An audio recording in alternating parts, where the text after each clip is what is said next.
नमस्कार दोस्तों। भारत का जो संविधान है आजकल चर्चाओं में है।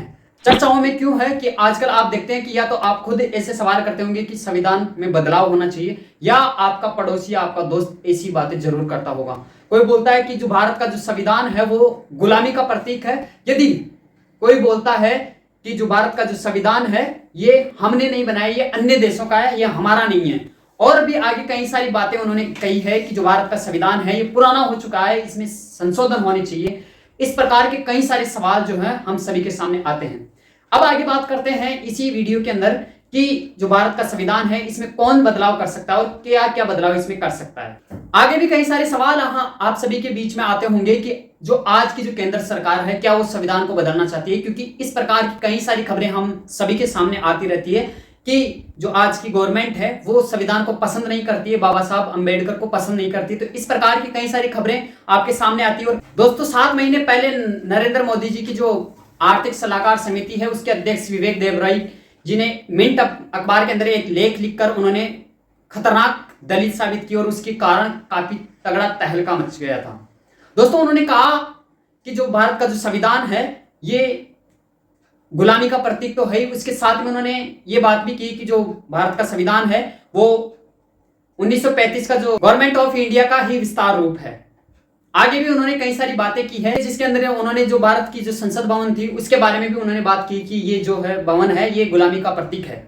आगे उन्होंने अपनी सफाई देते हुए उन्होंने हालांकि इस बात को खारिज किया है कि ये जो राय है ये मेरी खुद की निजी राय है। आगे यदि बात करें तो ऐसे ही लोकसभा चुनाव से पहले इसके अंदर जो राजस्थान के नागौर जिले से लोकसभा की जो बीजेपी प्रत्याशा है ज्योति मिर्धा, उन्होंने भी संविधान बदलने की बात की है।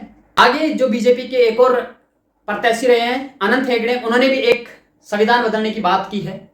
और इन सबकी जो जब इन्होंने इस प्रकार की बात की और अपने भाषण दिए तो उसके अंदर जो विपक्ष है उन्होंने कड़ा प्रहार किया है। आगे दोस्तों बात करते हैं कि जो भारत का संविधान जब बना तो केंद्र के अंदर और उस समय जो कांग्रेस विचारधारा है उसका बोलबाला था। तो ये कारण तो नहीं है कि बीजेपी जो भारत का संविधान है उसे बदलना चाहती है। आगे बीजेपी के जो वक्ता है वो कहते हैं कि जो सरकार इस बार बनेगी वो 400 पार सीटें जीत कर आएगी और वो कई सारे बदलाव करेगी। तो क्या ये कारण हो सकते हैं? और यदि 400 सीटें बीजेपी को मिलती है तो क्या वो संविधान को बदल पाएगी?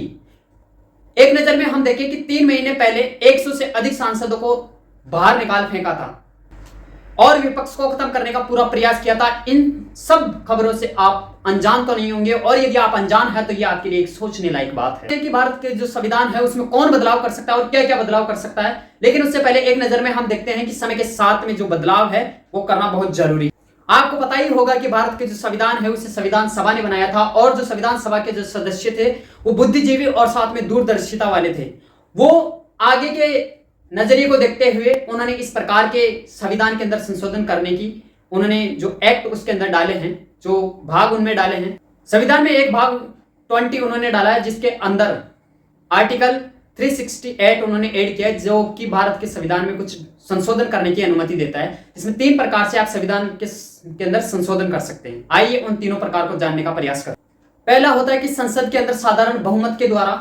दूसरे की यदि बात करें तो संसद के अंदर दोनों सदनों के अंदर विशेष बहुमत होना जरूरी है। और तीसरा है कि विशेष बहुमत के साथ में आधे राज्यों की जो विधानसभाएं हैं उसकी भी अनुमति उसके अंदर जरूरी है, मतलब 50%।